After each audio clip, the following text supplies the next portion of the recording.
आइए देखते हैं, मजा आएगा। अभी मजा आएगा ना भिड़ो। किस प्रकार 12वीं कक्षा के सिलेबस में से मुगल साम्राज्य के विस्तृत अध्याय को पूरी तरह से हटा दिया गया। ये एक बहुत बड़ा एग्जांपल है। 2002 में जो दंगे हुए थे गुजरात में, उसका जो उल्लेख था सिलेबस में, उसको हटा दिया गया। महात्मा गांधी जी की हत्या के बाद जो आरएसएस पर प्रतिबंध लगाया गया था, उसके उल्लेख को हटा दिया गया। सबसे इंपॉर्टेंट ये बात है कि सरकार भी इनकी है, मंत्री भी इनका है, और जो डायरेक्टर अपॉइंट होते हैं वो भी इन्हीं की जिम्मेदारी से होता है। महत्वपूर्ण सवाल क्या है कि एनसीईआरटी में कोई भी चीज ऐसे ही नहीं आती, उसका एक प्रॉपर प्रोसीजर है, उसका प्रॉपर प्रोटोकॉल है, और उसके थ्रू ही आती है। बहुत सारे एक्सपर्ट्स होते हैं, वो एक्सपर्ट बैठ के चर्चा करते हैं क्या चीज रखना है, क्या चीज नहीं रखता, और जो डोमेन एक्सपर्ट्स होते हैं उनसे कहा जाता है उसको लिखने के लिए। कि करिकुलम में बदलाव करना ये बीजेपी आरएसएस का पुराना एजेंडा, कोई नई बात उसमें बिल्कुल नहीं है। और खासतौर पर इतिहास की किताबों को लेकर उसमें उनका अपना एक ऑल्टरनेट पर्सपेक्टिव है, वो अपने ऑल्टरनेट पर्सपेक्टिव के हिसाब से उसमें लगातार बदलाव की कोशिशें भी करते रहते हैं, चाहे वो आजादी की लड़ाई हो या फिर जो देश के प्रधानमंत्री नरेंद्र मोदी जी कहते हैं कि लाल आंख में दिखाता हूं चीन को, वो बड़े दुख की बात है कि लाल आंख नहीं दिखा पाए अपने शिक्षा मंत्रालय और धर्मेंद्र प्रधान जी को, और उनकी नाक के नीचे इस तरह की गलती हो गई। 2 दिन पहले कैबिनेट की बैठक में भी उन्होंने कहा, और अभी तक वो सुधार भी नहीं हुआ। कोर्ट के कहने के बाद ये रिसोर्सेज से पता चल रहा है कि देश के प्रधानमंत्री जी ने तो कैबिनेट की बैठक में इस पे आपत्ति जताई थी। मतलब इससे हास्यास्पद विषय और कुछ नहीं हो सकता। A few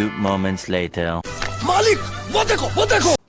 Nikhat Abbas, Bharatiya Janata party, शिक्षा मंत्री, सॉलिसिटर जनरल, सभी लोग एक ही बात कह रहे हैं कि भाई गलती से हो गया है, कोई जानबूझकर की हुई गलती नहीं है। लेकिन कांग्रेस को इसमें आरएसएस का हाथ नजर आ रहा है। जयराम रमेश की जाहिर सी बात है, ट्वीट है वो मैंने देखा। बिल्कुल।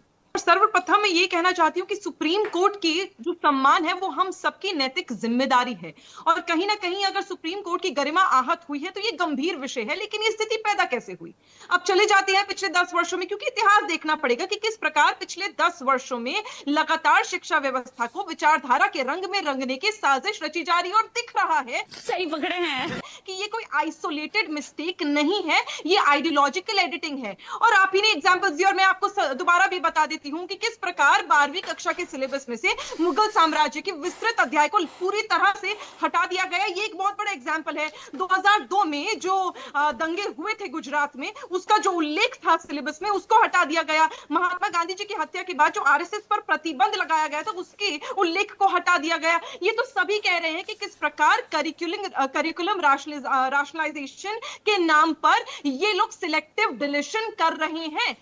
ये गड़बड़ है बाबा। कहते हैं ना, प्रत्यक्ष को प्रमाण किया। चाहे democracy, diversity, popular movements and struggles, जन प्रतिनिधि, जन आंदोलन, इन सब को, चाहे संसद में बात हो, संसद में जो विपक्ष की भूमिका है, इन सब को हटाने का काम, अध्याय को हटाने का काम भारतीय जनता पार्टी की सरकार में हो रहा है। और ये इस प्रकार, जब पूरा तंत्र इनके नियंत्रण में है, तो ये इस प्रकार बगल से निकल नहीं सकते हैं, क्योंकि जग जाहिर है कि किस प्रकार एनसीईआरटी जो है वो केंद्र सरकार के अधीन आता है। वो कोई प्राइवेट इंस्टीट्यूशन नहीं है साहिल जी। और बात तो सही है। सबसे इंपॉर्टेंट ये बात है कि सरकार भी इनकी है, मंत्री भी इनका है, और जो डायरेक्टर अपॉइंट होते हैं वो भी इन्हीं की जिम्मेदारी से होता है। और जो एनसीईआरटी की बुक्स आती है उस पे प्रॉपर ऑडिटिंग होती है, प्रॉपर चेक करते हैं एक्सपर्ट्स, उसको पढ़ते हैं, एडमिनिस्ट्रेशन लेवल पर चेकिंग होती है। यही बात तो है ना तुहिन सिन्हा, क्योंकि जब भी इस किताब का जिक्र होगा तब न्यू एजुकेशन पॉलिसी 2020 का भी जिक्र किया जाएगा, जिसका जिक्र दरअसल निखत अब्बास यहां पर करने की कोशिश कर रही है। न्यू एजुकेशन पॉलिसी 2020 का भी जिक्र किया जाएगा, और इसी पॉलिसी के तहत एनसीईआरटी को कुछ डायरेक्शंस दिए गए थे शिक्षा विभाग की तरफ से, शिक्षा मंत्रालय की तरफ से, सरकार की तरफ से। स्पेसिफिक डायरेक्शन के तहत ही करिकुलम में चेंज करने की या किताब में चेंज करने का प्रावधान न्यू एजुकेशन पॉलिसी 2020 में किया गया है। यही नहीं, अभी और सुनिए। तो ऐसी स्थिति में क्या सरकार अपना हाथ खड़ा कर सकती है? क्या स्पेसिफिक डायरेक्शन सामाजिक विज्ञान की इस किताब को लेकर या न्यायपालिका को लेकर कुछ दिए गए थे? देखिए, कांग्रेस पार्टी एक कंफ्यूज्ड पार्टी है, और यहां बिना मतलब का, बिना कारण का, बिना लॉजिक का दो विषयों को मिक्स कर रही है आपस में। सबसे पहली बात, अगर इतिहास में कुछ चेंजेस हुए हैं एनसीईआरटी की किताबों में, अगर कुछ ऐसे मुगलों को जिनको ग्लोरीफाई किया जा रहा था, जिन्होंने मास मर्डर्स, मास रेप्स किए हैं इस देश में, मैं नहीं मानता। और जिसका मैंने जिक्र किया, जो सवाल मैं तुहिन सिन्हा को पूछने की कोशिश कर रहा हूं कि न्यू एजुकेशन पॉलिसी 2020 के तहत दरअसल डायरेक्शंस दिए गए थे एनसीईआरटी को कि आपको किस तरीके से आपका सिलेबस तैयार करना है। और अब प्रधानमंत्री की एक खबर। देखिए, मुझे लगता है कि अगर प्रधानमंत्री जी नाराजगी जताई है तो जाहिर सी बात है, फिर भी उसके बावजूद अगर कोई चीज आ जाती कैरिकुलम में तो ये कम से कम मेरे विश्वास के, मुझे तो नहीं लगता कि ऐसा कुछ हुआ होगा। महत्वपूर्ण सवाल क्या है कि एनसीईआरटी में कोई भी चीज ऐसे ही नहीं आती, उसका एक प्रॉपर प्रोसीजर है, उसका प्रॉपर प्रोटोकॉल है, और उसके थ्रू ही आती है। बहुत सारे एक्सपर्ट्स होते हैं, वो एक्सपर्ट बैठ के चर्चा करते हैं क्या चीज रखना है क्या चीज नहीं रखता, और जो डोमेन एक्सपर्ट्स होते हैं उनसे कहा जाता है उसको लिखने के लिए। क्या बात, ये बात है। और फिर उस किताब को बाकायदा पास किया जाता है और तब वो चीज उसमें आती है। तो ये कहना कि ये ऐसे ही कोई आ गया, किसी एक व्यक्ति ने कर दिया, ये मेरे समझ के परे है। इसलिए सुप्रीम कोर्ट ने जो ये कहा कि कैलकुलेटेड तरीके से किया गया, यानी जानबूझकर इसको करिकुलम में लाने की कोशिश की गई है। तो सुप्रीम कोर्ट की इस राय से मैं पूरी तरीके से इत्तेफाक रखता हूं। ये कहना कि अचानक आ गया संभव नहीं है। अब इसमें महत्वपूर्ण सवाल इस बात को लेकर यह है कि आखिर ये आया क्यों? नहीं, क्यों आप इत्तेफाक रखते हैं? क्यों आपको लगता है कि ये कैलकुलेटेड तरीके से किया गया है? क्योंकि मैंने कहा कि कोई आदमी अचानक बैठ के एनसीईआरटी के कैरिकुलम में बदलाव नहीं कर सकता है। कहीं ना कहीं से इंस्ट्रक्शंस आए होंगे, कहीं ना कहीं इसकी कोई जरूरत महसूस की होगी, तभी तो इसको उसमें लाया गया है। तू समझा? हाँ। नहीं, तू समझा नहीं। कोई एक आदमी बैठ के नहीं एनसीईआरटी किताबों को तय करता है, चाहे वो हिस्ट्री किताब हो, चाहे मैथमेटिक्स किताब हो, चाहे कोई भी किताब हो। वो बाकायदा उसकी काउंसिल होती है, वो सब बैठ के तय करते हैं और उसके बाद चीजें आगे आती है। उसमें काफी फिल्टर्स होते हैं। तो ये कहना कि अचानक आ गया, ये संभव नहीं है, बिल्कुल संभव नहीं है। और ये निश्चित तौर पर कहीं से इंस्ट्रक्शंस आए होंगे, उसके बाद उस पर चर्चा हुई होगी, चर्चा होने के बाद उस पर एक कॉल ली गई होगी और तब इसको ऐड किया गया होगा। इसलिए अचानक बिल्कुल नहीं है। मैं सुप्रीम कोर्ट की राय बिल्कुल सही है। और जो बात, एक चीज और बड़ी स्पष्ट है कि करिकुलम में बदलाव करना ये बीजेपी आरएसएस का पुराना एजेंडा, कोई नई बात उसमें बिल्कुल नहीं है। गजब बेइज्जती है वो, और खासतौर पे इतिहास की किताबों को लेकर उसमें तो उनका अपना एक ऑल्टरनेट पर्सपेक्टिव है। वो अपने ऑल्टरनेट पर्सपेक्टिव के हिसाब से उसमें लगातार बदलाव की कोशिशें भी करते रहते हैं, चाहे वो आजादी की लड़ाई हो या फिर मुगलों की लड़ाई हो। यही अल्टरनेटिव पर्सपेक्टिव रखने के चक्कर में गलती से सुप्रीम कोर्ट के बारे में लिखा गया, क्योंकि इससे पहले भी आपको याद होगा कॉलेजियम सिस्टम को लेकर जब सरकार बनाम सुप्रीम कोर्ट ये झगड़ा चल रहा था, तब भी उस वक्त के कानून मंत्री जिस तरीके की भाषा का इस्तेमाल कर रहे थे, जिक्र कर रहे थे, उसके बाद उनको हटाया गया वहां से। ये क्या है?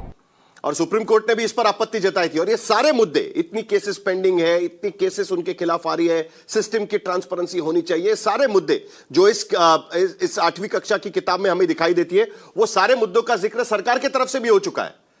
तो कहीं इस बार सीमा लांघ दी गई, समझ में नहीं आया कि सुप्रीम कोर्ट शायद सुओ मोटो ले लेगा। रजत सेठी। नहीं साहिल जी, इतना ब्लैक एंड व्हाइट नहीं है। मैं अगर आपको समझाऊं यहां पर तो कुछ चीजें, अगर पेंडेंसी की अगर आप बात करेंगे तो मुझे लगता है चीफ जस्टिस स्वयं हम लोगों को, हमारी हार्वर्ड की डेलीगेशन है, बहुत सारी विदेशी डेलीगेशन आती है, उनसे खुद चर्चा करते हैं कि यहाँ पे इतनी पेंडेंसी है और मैं इसका सॉल्व करना चाहता हूँ। तमाम चीफ जस्टिस जितने भी आए हैं उन्होंने सबने पेंडेंसी ऑफ केसेस को खुद स्वीकारा है। तो प्रॉब्लम वो नहीं है। समस्या आती है जब आप एड होमिनम ब्लैंकेट अटैक करना शुरू करते हैं किसी भी संस्था को कि ये पूरी संस्था करप्ट है या ये सरकार जो है वो पूरी तरह से करप्ट है, सारे ब्यूरोक्रेट्स करप्ट हैं, तो आप एक एड होमिनम अटैक करते हैं जो कि गलत है। वहां पर आकर समस्याएं आती हैं। और रही बात आशुतोष जी की, जो वो एक पिक्चर पेंट करने की कोशिश कर रहे हैं कि बहुत सारे विशेषज्ञ बैठते हैं, ऐसे कैसे लीक हो गई, ऐसे कैसे चली गई कोई बात एनसीईआरटी में। अगर मैं इतिहास के पन्ने खोलूंगा तो वो खुद शर्मसार हो जाएंगे।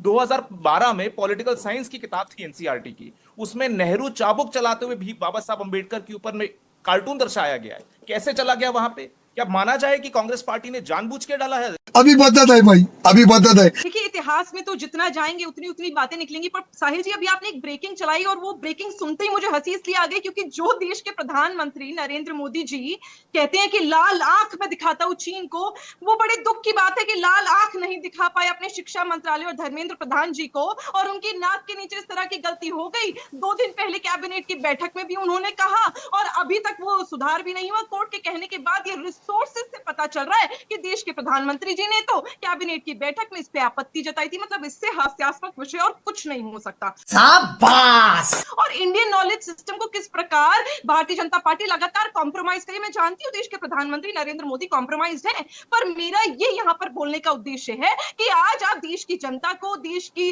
जो युवा है और देश के स्टूडेंट्स को कॉम्प्रोमाइज करना बंद कर दीजिए। क्योंकि जहां पर बच्चों को banking, insurance, AI, digital marketing ये सब पढ़ाना चाहिए, वहां ये बता रहे कि किस प्रकार, कहते हैं ना कि जुडिशियल सिस्टम को ये एंटी नेशनल तो बोल नहीं सकते। अभी भी कांग्रेस पार्टी को लगता है कि इसके पीछे कोई गहरी साजिश है और यहां पर पॉलिटिकल सवाल खड़े शुरू हो जाते हैं कि हिस्ट्री के चैप्टर्स को हटाना और उसके बाद न्यायपालिका को लेकर सवाल उठाना, यहीं से शुरू हो जाते हैं। तो इनसे ना, और अभी तो रुको, क्लाइमैक्स अभी बाकी है। पर बोलने का अधिकार ही नहीं है। पूरे जीवन इन्होंने केवल और केवल इतिहास के साथ लिपापोती की है, भले ही टीपू सुल्तान को रीपैकेज किया हो या औरंगजेब को रीपैकेज किया। इसलिए कांग्रेस को तो इन विषयों से दूर रहना चाहिए। जो आपने अभी ब्रेकिंग किया बीच में कि प्रधानमंत्री ने इस पर जो है विरोध जाहिर किया था, वो भी तो सोर्सेस के हवाले है ना। सोर्सेस के हवाले पर इतना मत जाइए। देखिए, निश्चित रूप से हम तो स्वीकार कर चुके हैं, एजुकेशन मिनिस्टर ने बयान दे दिया है कि जो हुआ है वो गलत हुआ। अब क्यों गलती हुआ है उसकी जांच होगी, हमारे में वो ईमानदारी है। जनता को आप मूर्ख समझना बंद कर दीजिए।